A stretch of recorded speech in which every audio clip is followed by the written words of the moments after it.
to the Feeding Our Young podcast. Have you ever heard the phrase, nurses eat their young?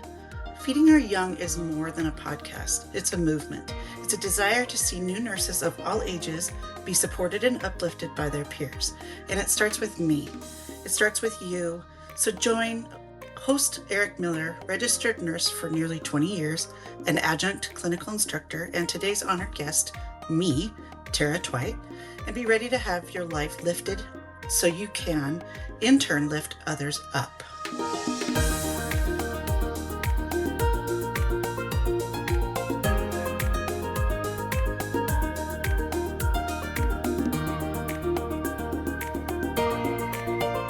Welcome to Feeding Our Young podcast.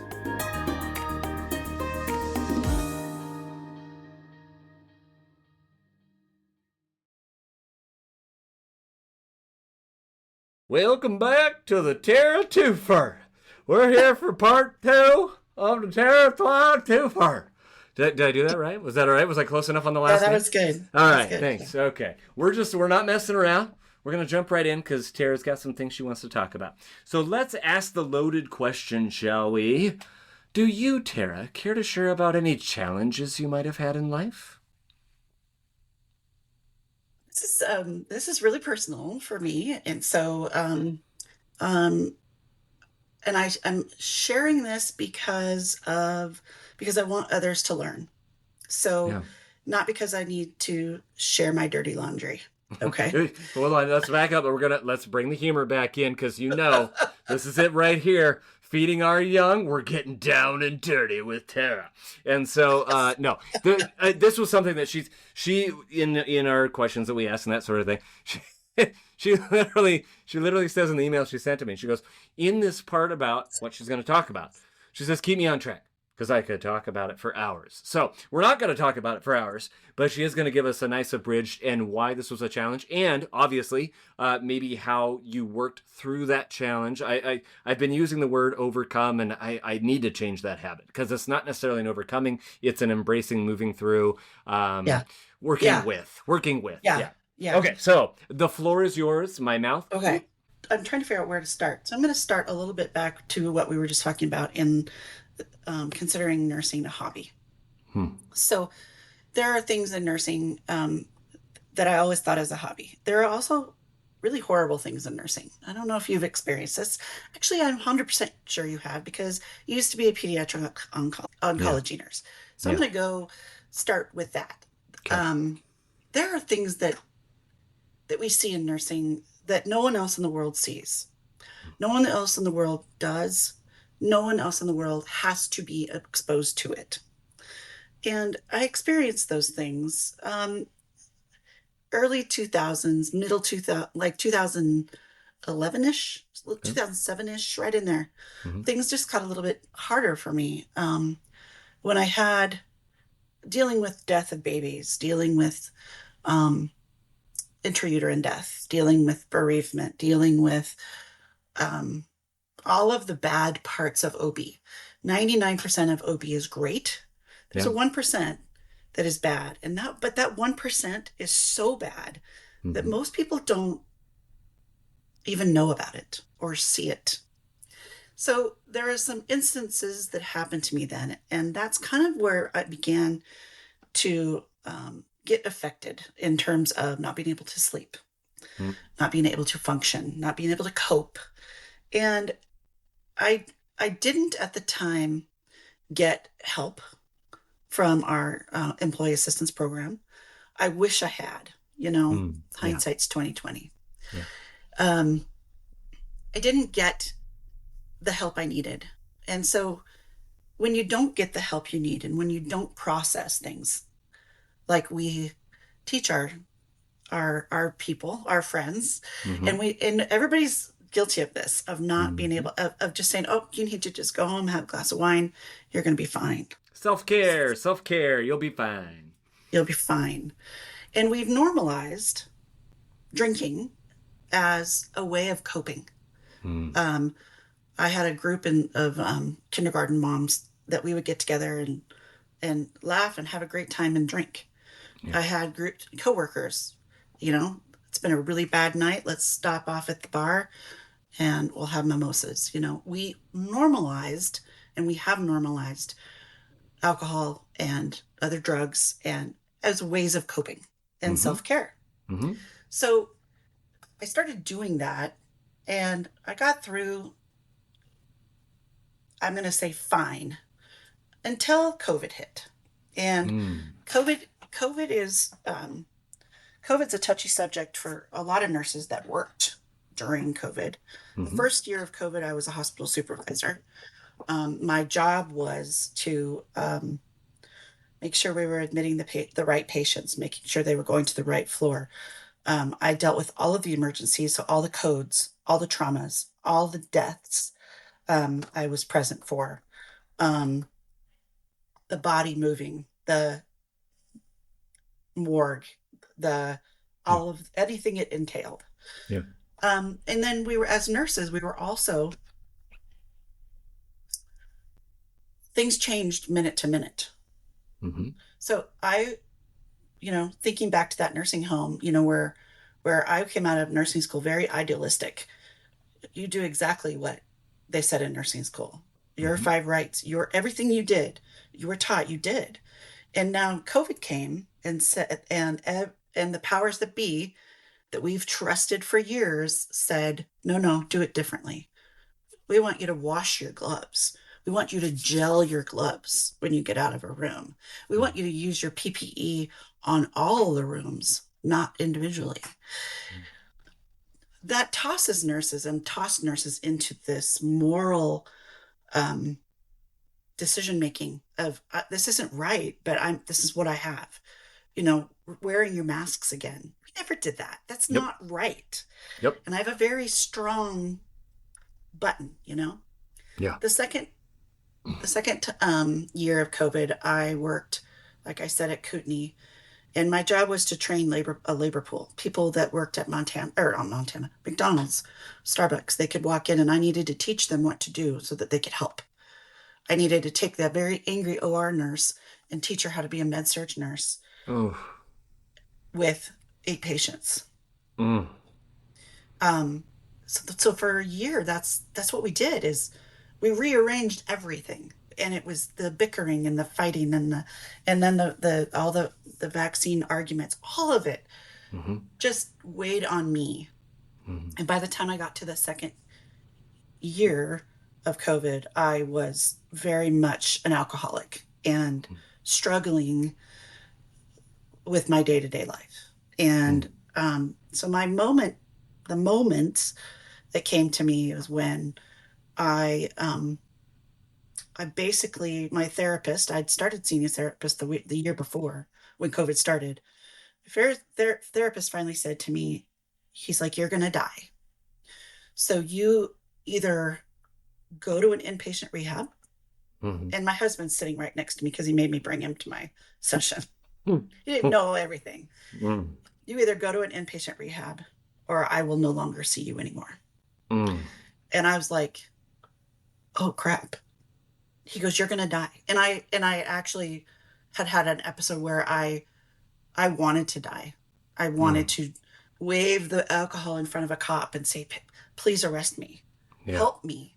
Yeah. Stop me and help me to get through this and what's going on. And it all started because I couldn't sleep. Mm. And wine makes me sleepy. Yeah. So when I look at students and and with my students, one of my most important things is self-care and how to be able to take what you're doing and take where you are and separate it from who you are. It's yes, I'm a nurse, Mm-hmm. but it's what I do. I am somebody else. I am a wife. I'm a mom. I'm a gardener. I'm a reader. I'm I'm everything else. Nursing, while I love it and it was a hobby for me, Mm-hmm. it still is that, but it's not my only identity. Yeah. And so I had to work through that.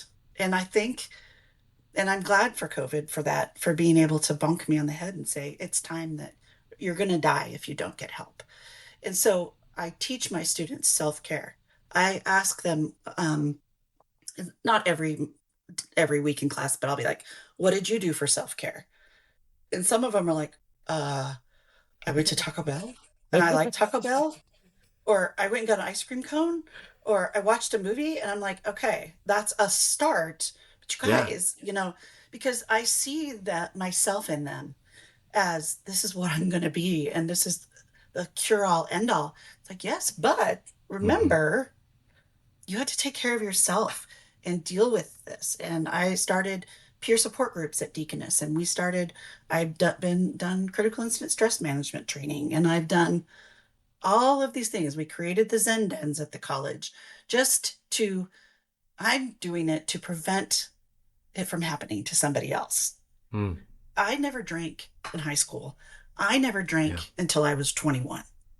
The first time I was drunk was after a test in nursing school. Mm. I would never have been the person you'd guess would have a problem with that. But Yeah. I just wanted to be numb. Yeah. And when you are a nurse and you're in these situations that you don't expect to be in or don't know how to help yourself out of, you start to try to numb, and you numb and you numb and you numb and you numb. Mhm. So I'm trying to teach my students how to not do that. Mm. Does that make any sense?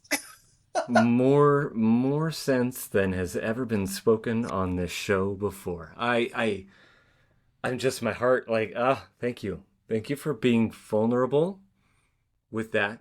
And for the benefit of the listeners, the listening audience, again, like this is a nursing instructor, this is a professor, this is somebody who is teaching, actively teaching nursing students who are very well going to possibly, hopefully, hear these episodes, including Tara's.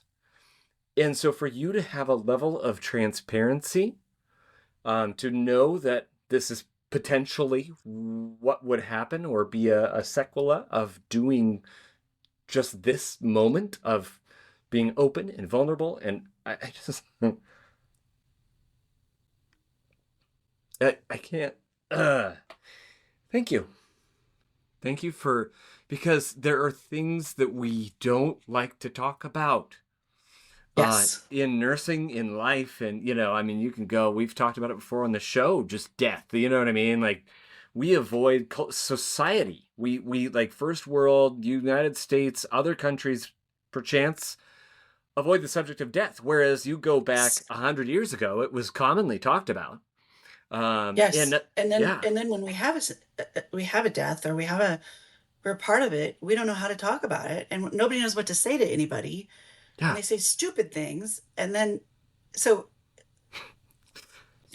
then you're like, really? So yeah, yeah. yeah. Um, And you go back far enough to the point where like this is opening the door, not in any way shape or form like you did there, like there's nothing vulnerable about this for me, but I've one of the things I love doing, especially with my kids when they were younger, I love taking them to graveyards. I love taking my family to a graveyard and walking around and seeing the tombstones and thinking of these people and maybe the lives they might have lived. It sounds morose in today's day and age. yeah, It no, sounds yeah. gross, but there is something there spiritual. And you go back far enough, and guess what? Crazily enough, I learned this. I don't remember exactly when I learned it. People would go, families, after church, because that was a common thing. Mhm. You'd go to a cemetery to have picnics and gather and talk and to remember the dead. And I'm like, the thought of What? that now, like, Yeah. so just Yeah. that subject of these things that we don't talk about. And those are those elephants in the closet. We try and keep the door closed, all the things. And so I appreciate your vulnerability there, and also just what has come from that, your motivation. You know what I mean? The things that you're doing for students today. I'm a completely different person, a Yeah. completely different nurse. And this song you asked me about, this is me. Yeah. That's that's what came out of it is for me to, like I said, when I came home from being away, I'm like, I'm done. I don't want to do this anymore. I can't do it anymore and Yeah. still be sane and sober. And so I love that I have found another niche, which I wanted to do years ago. It was already part of my plan to become a teacher, Yeah. an instructor, a nursing instructor. Yeah. But it just came a little sooner than I thought it was going to. And it's been everything has fell really in line. This fall, I'm really hoping to get together um, uh, some debriefing sessions for students. So Mm. like every Tuesday at 5 o'clock, you meet in this room. If no one comes within 15 minutes, I'm out. Yeah. If you show up, we'll debrief because the things that the students are seeing nowadays are even worse than what I saw or what you saw when you were a student. Yeah. Um, Almost every one of them that I talked to have done CPR in their J2 semester, Mm. and that is like, oh my, are you okay? And those are not pretty, No. and they will have lasting effects. And I want to teach the other instructors, this is what you need to look for. These are let's talk about what it looks like what someone looks like that's had a really hard situation. I did it once. I don't remember what class it was, but it was a really bad situation, and the student talked about it, and then I got to be able to look at the other students and say, okay, this is what you're going to watch now with her. You're going to check in on her. Are you sleeping? Are you eating okay? Are you avoiding or using alcohol inappropriately? Are you using sleep aids? What are you, you know? And if she says, "Yep, great, okay," check back the next day. But it's our responsibility as fellow nurses, and that's why I Yeah. love your Feed Your Young Mm. so much. It's our responsibility to take care of ourselves because no one's going to do it for us. Yeah. We as coworkers and as teachers and as students and nurses, we need to start looking at what's gonna help us as nurses and as a nursing profession continue for the next hundreds of years. Yeah. Because right now, look where we're at. Yeah. Students or nurses are leaving in droves. Yeah. Why? And what have we done wrong that we can't help them stay? And So and you have this seismic event, like a global pandemic, that you never expect to live through, and it costs so many people so many things. And for a lot of people, automatically it's, well, they lost a loved one. Someone died that they loved, that they cared about, that they didn't expect dying, and they died. And now we got to deal with this. But you're opening the door to everything else that global pandemic then causes, including those coping mechanisms that may or may not be as healthy, those things that, and then also it causes everybody to question everything. Period. It's like yeah, taking the yeah, standard like basket filled with eggs, just everything's nice and neat in a row, and you just shake the living heck out of that thing, and these eggs are flying everywhere, they're bumping into each other, and yep, now all of a sudden you're like, I need to reevaluate my life. I need to reevaluate my life choices. And maybe that's why some are leaving. But for other yeah, reasons, then other people are like, well, life is short. And there's a lesson to be learned there. But I think one of the issues we're having is that society as a large are taking the route of, well, since life is so short, I'm going to tell you how I feel, regardless of how that makes you feel. And there, exactly. yeah, and so then we do that to each other, and then now we're Mhm. abrasive and all the things. So it's all this negative stuff that came from what, a bat in China? I don't, like, come on, I can't, my mind can't wrap around it. And so, but here Yes. we are in 2024, still dealing with the fallout from this and working Mhm. together. We can't fix the world. I've said that before, but here we are as nurses Yes. trying to at least help our fellow nurses and future nurses to be. I love that, how you said that. When I get to teach the community health practicum clinical. Yeah. Um, so my students they go to like low income elderly housing. They go to um, people that have been housing for people that have been homeless. Mm-hmm. They see a lot of things that they wouldn't necessarily see in their lives, Mm-hmm. and they get really angry. And I want them to get angry. I want them to be like, this system is terrible. And the psych patients, and this system is awful, and this patient can't even get this and this because, and I'm like, yes. Now, Exactly. what are you going to do about it? And they're like, well, it's so big. I said, yeah, it is big. But guess what? You sat and you talked to that elderly gentleman and you made a difference in his life in Mm-hmm. that moment. Mm-hmm. And that is why you're a nurse. Mm-hmm. It's not about connecting with all your 6, 7, 8 patients. It's Yeah. about what can you do to the person that's in front of you. Maybe you're the only person that helped him, made a phone call for him Yeah. or talked to him that day. You made a difference in his life at that moment in this time. And that is what nursing is about. Yeah. Because you will drive yourself insane if you try to solve all the world's problems Mm-hmm. or the system's problems. So what can Mm-hmm. you do for that person right then? And that helps them, I think. They have said that helps them to kind of reorganize their priorities because Yeah. it's never going to be perfect. Yeah. But what can you do right then and there? Yeah. And So, And in the meantime, as we all are, guilty of doing, we become very myopic, right? It's my world. What happens to me? And again, I think the pandemic has accelerated that. oh, yeah, yeah, It's yeah, you cut me off in my lane, in my car, and whatever. yes, And that's always existed to a certain extent. But we're still that myopicness. I think also applies to each of us in this scenario that you're talking about, where, well, Tara, what can I do? I'm just a nursing student, and you point that out. And then the next part of that is look yeah, alongside you. How many peers do you have? You affect one person. This is the greatest pyramid scheme of all. yes, You affect yes, one person, and the person next to you affects one person. If there's a cohort of 70 students, that is 70 lives changed. Done. Even math, easy math. And that's only if you affect one person, one time, one shift, not giving any care to any other day or any other person you've cared for. yep, Ah! More yes. goosebumps. More goosebumps. I know, and that's kind of, and that's how I tell them how to cope as well, because Yeah. that goes right back to coping. And I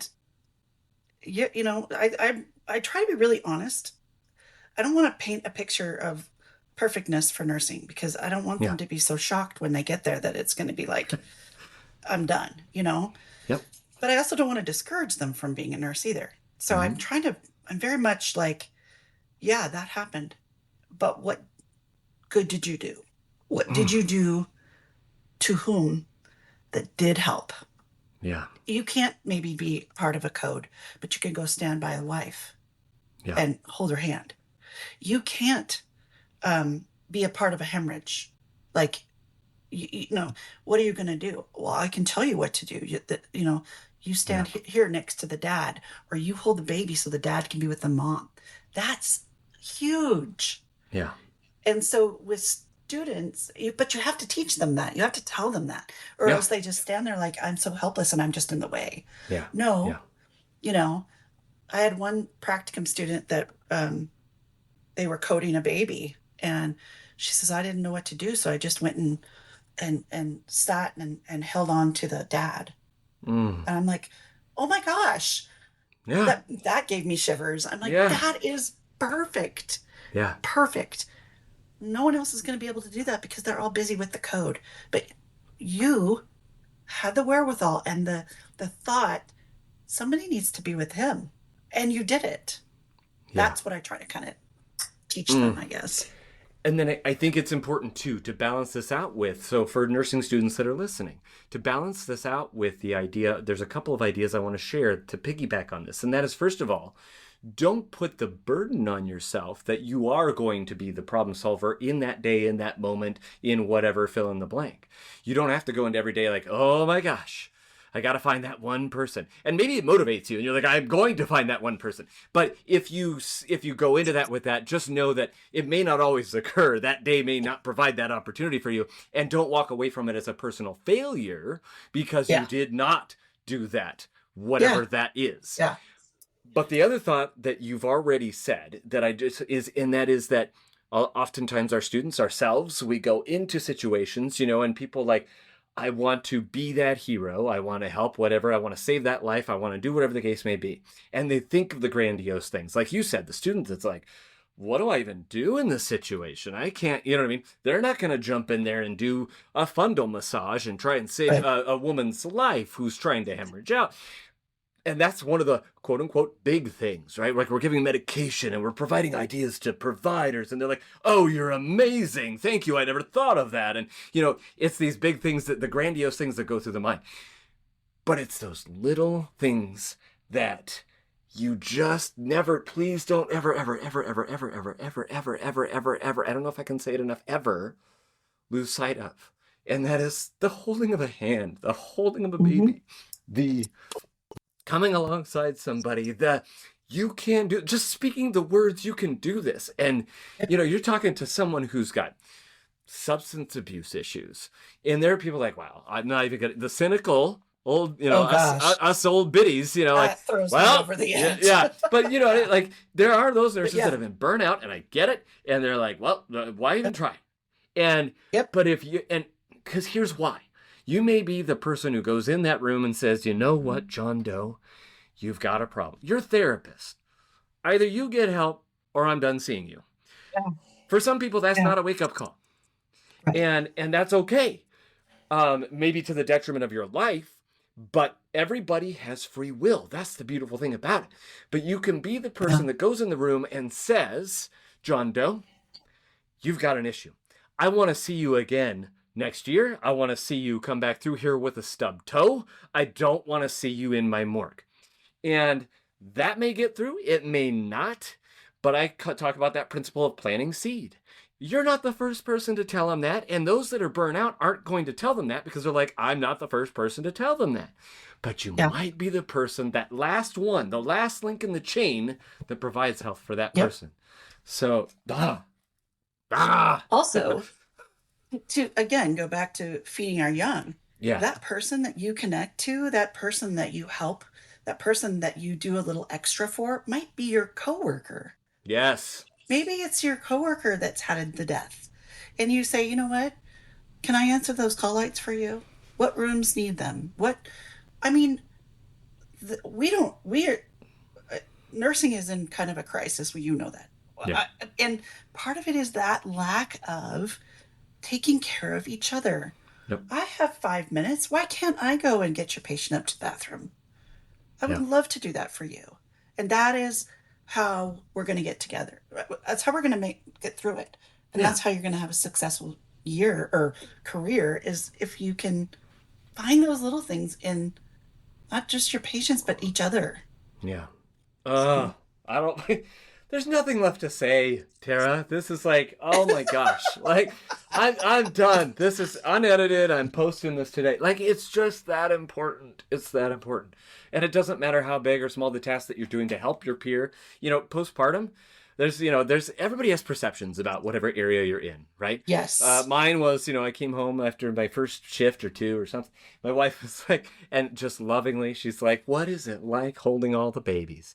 And I think what she's thinking of is when our kids were, growing up and we had a nursery and babies would go to the nursery so moms could sleep. Well, that's not a thing anymore in a lot of places because the standard of care is, well, they find that bonding is better if you, anyway, blah, blah, blah. Let's not bore with the details. But the point is, she's like, what is it like holding all the babies? And my answer to her without much thought at all was, I have no idea. Ask the moms and dads, because I've been too busy all shift taking care of these families. But so even like in postpartum, there are other nurses that see us as, what do? We feed babies, we teach people how to breastfeed, and we give ibuprofen and Tylenol. We are the weakest of the bunch. And and I'm not going to step on any soapboxes today, because that's not what I'm here for, especially after the powerful things that you're bringing. But I'm circling it back around to the idea that, okay, yes, you're right. We do give a lot of ibuprofen and a lot of Tylenol. And by golly, there are some times that you'll ask somebody, hey, they're like, can you get to lunch? No, I can't. I gotta go give this ibuprofen. And my response, candidly and rather sarcastically, is, oh my gosh, I don't remember how to do that. Maybe I'm gonna find somebody who can help. But that's the whole thing. Yeah. If you're No, I even know. willing to go give a pill for somebody, Yeah. because what does that turn Yeah. into? Any nurses out there will answer this question. Tara, you already know. If you say, as the nurse, it's your assignment, and you go in to give somebody a singular pill, what are all the things that can happen? They're going to ask questions that you don't know the answer to. Yeah, and or you know the answer, and then they're like, well, oh shoot, and I need and little Jimmy's not latching. Can you get and that one pill turns into Yeah. 10, 15 minutes you didn't have. So that's why like doing just the Yeah. simple things, man, Yeah. it makes it just help your Yep. peers. Oh my gosh. Yes. And, it's interesting that you say, perceptions. And Mhm. um, I worked at Deaconess labor and delivery for most of it. When I was manager of L&D, NICU, and postpartum. Hmm. So I got to see a lot of different things that I didn't get to experience just being on L&D. And Mhm. yeah, there's a huge perception there. And it's a divided unit because it's L&D's on like Sacred Heart. Yeah. L&D's a unit, postpartum's a unit, NICU's a unit.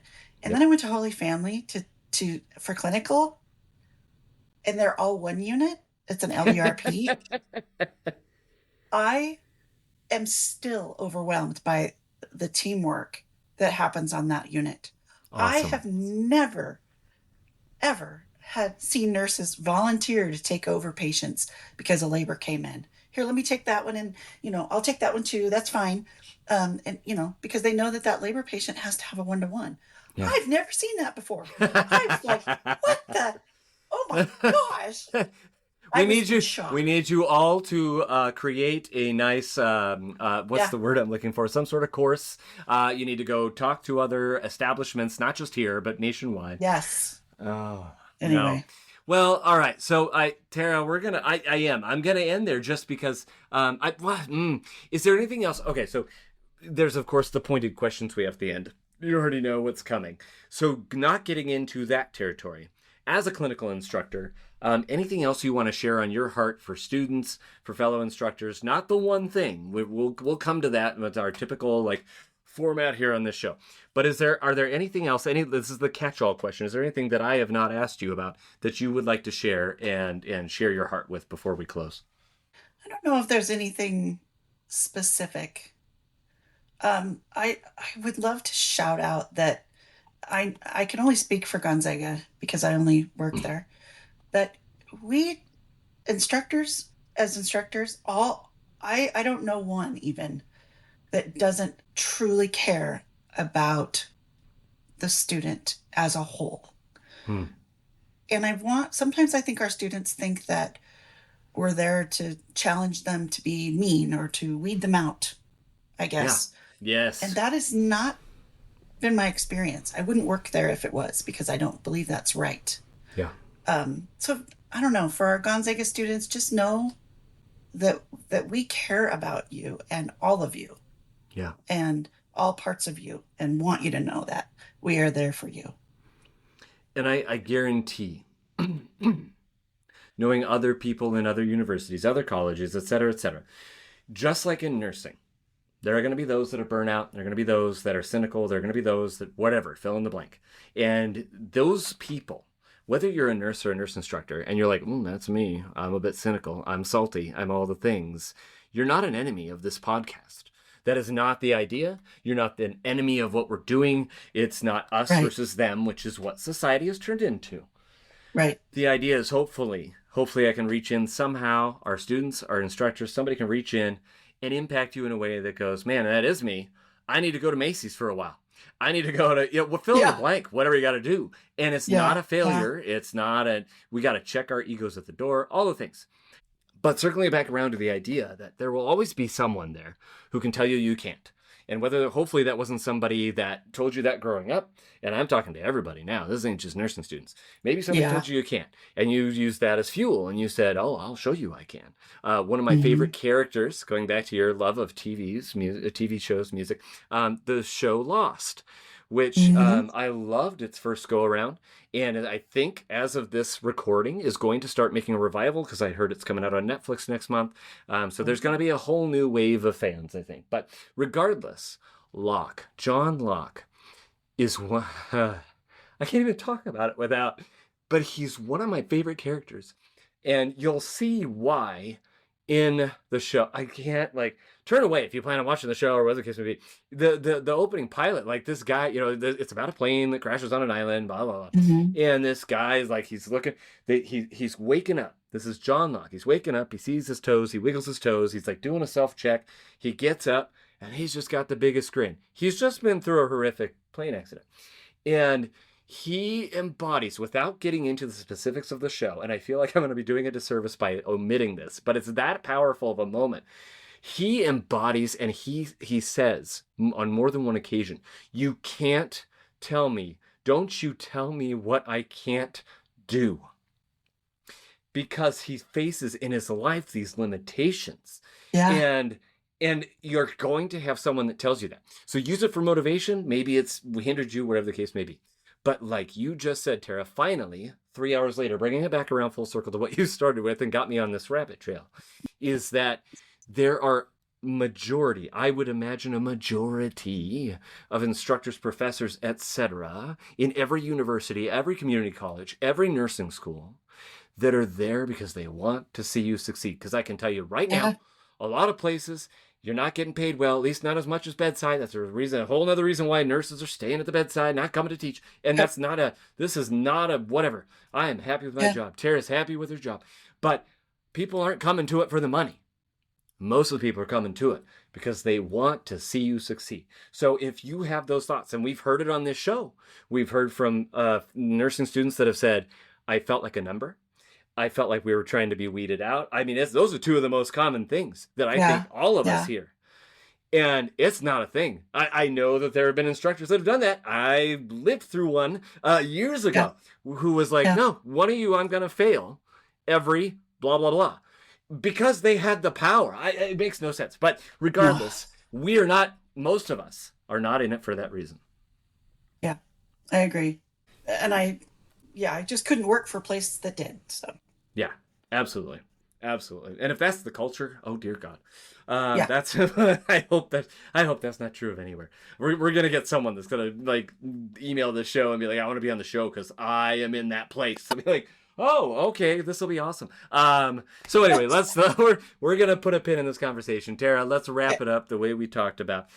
You had chosen 3 words to describe nursing school. What were they? Remind everybody, and why did you pick them? They were challenging was the first word. And nursing school is hard, period. It's supposed to be hard. We want you, and we teach, and we need it to be hard because it's a big deal. So I found nursing school to be very challenging.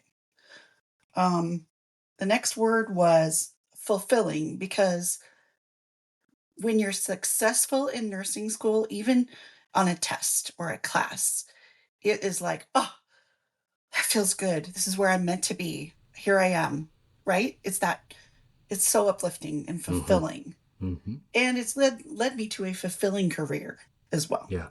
And then the last one is life altering, because for me personally, I started nursing school, like I said, on my 21st birthday.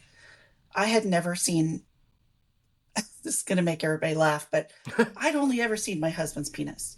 I've never seen anybody else's penis. Happy anniversary, Tera. So thank you. I'm 21 and I'm having to go put catheters in, and I'm having to do, I grew up and I grew up in nursing, and I matured, and it changed who I was. Nursing school changed who I was for the better, and I can't even articulate it really well. Like, I think the maturity of it is probably the most life altering. Yeah. I'm young. Our students are very young. Yeah. It's life altering. Very much so. Very well said. So, closing this episode, 2 last questions. If you had one piece of advice that you want nursing students to walk away with after listening to your episodes, what would that be? Oh, that is so hard because there's so much.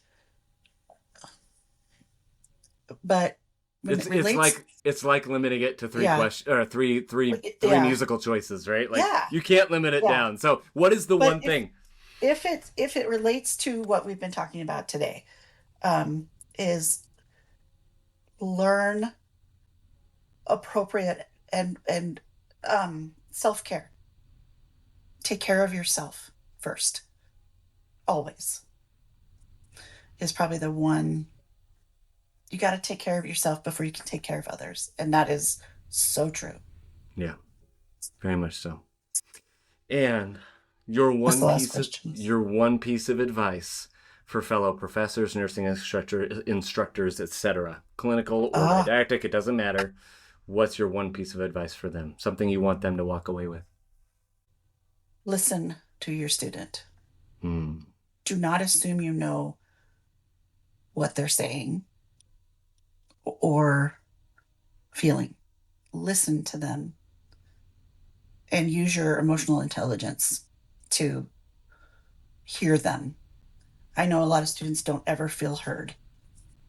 And I've seen it in front of my eyes. And it's like, no, that's not what they said. Listen, just listen Mm-hmm. to them. That's all. That's it. Great advice. What a Tara! Get me all fired up. We're getting each other all fired up. It's an honor to call myself a bulldog, and I'm so grateful that you came on this podcast and shared your story, shared your wisdom, shared your insight. I learn something every day just by doing this. Like I said, this is just a personal pet project. That's it. I'm going to call it for what it is. I'm being selfish, and if somebody else wants to learn from it, great. But Nope, I seriously, think it's awesome. I thank you, and I hope you have a delightful rest of your anniversary.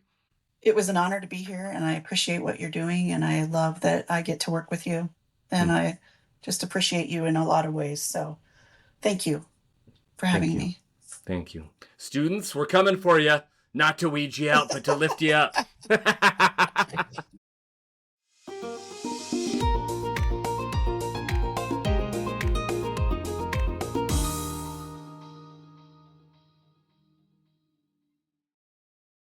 Here's what's happening on the next episode of Feeding Our Young.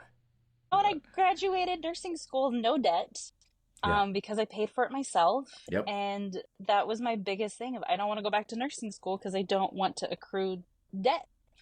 Yeah. And then, years go by, family happens, life happens, and then it's like, well, when am I going to fit this in? And then it's like, why do I fit this in? Yeah. And that's kind of where I haven't figured out why to go back yet. I know work will pay for it. I understand all of that. And at some point I told myself when my youngest went back to school, I'll go back to school. Yeah.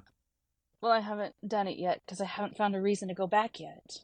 I haven't had that push or that drive or that reason to go back and get my bachelor's, because you can do anything as an associate's. Again, the fundamentals are all the same.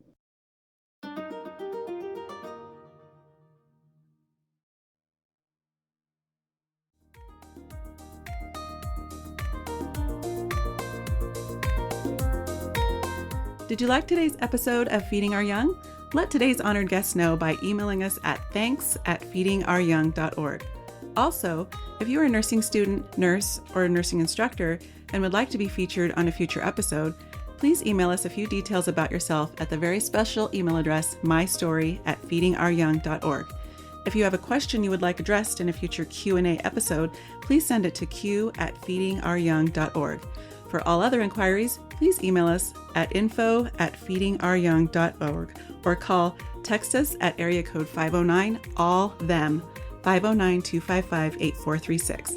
We're so excited to have you return to hear our next honored guest. Be sure to follow us on TikTok, Facebook, Instagram, and YouTube at Feeding Our Young LLC. Again, that's username Feeding Our Young LLC. Until next time, be encouraged and go find someone to encourage today.